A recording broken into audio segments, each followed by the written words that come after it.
HSC 2025 শিক্ষার্থী সকলে কেমন আছে? আশা করি খুবই ভালো আছে। তো বাংলা শান্ত শিক্ষা বোর্ড সমন্বয় কমিটি থেকে প্রেস বিজ্ঞপ্তি প্রকাশ করেছে। তারিখ 22 তারিখ 7 মার্চ 2025। ঢাকা মহানগরীর উত্তরায় উপস্থিত মাইলস্টোন কলেজ প্রাঙ্গণে বাংলাদেশ বিমান বাহিনীর বিমান দুর্ঘটনায় পতিত হওয়ার কারণে কলেজ শিক্ষার্থী জানমালে ব্যাপক ক্ষতি হয়েছে। উক্ত দুর্ঘটনার কারণে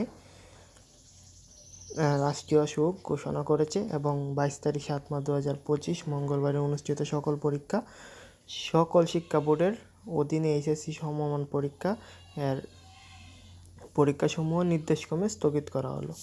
অদ্য 22 তারিখ 7 মার্চ 2025 পরীক্ষা তারিখ স্থগিত। পরীক্ষার পরবর্তীতে সময়সূচি বিজ্ঞপ্তির মাধ্যমে জানিয়ে দেওয়া হবে। বিষয়টি ব্যাপক প্রচারের প্রয়োজনীয় ব্যবস্থা গ্রহণ করার জন্য অনুরোধ রইল। তো 22 তারিখ 7 মার্চ মঙ্গলবারে যে পরীক্ষা হওয়ার কথা ছিল এটা স্থগিত এবং বাকি পরীক্ষা চলমান থাকবে এবং পরবর্তীতে জানিয়ে দেওয়া হবে। আজকের পরীক্ষার নতুন সময়সূচি পরবর্তীতে জানিয়ে দেওয়া হবে। তবে পূর্ব রুটিন অনুযায়ী পরীক্ষাগুলো চলমান থাকবে, জাস্ট খালি আজকে পরীক্ষা হবে না।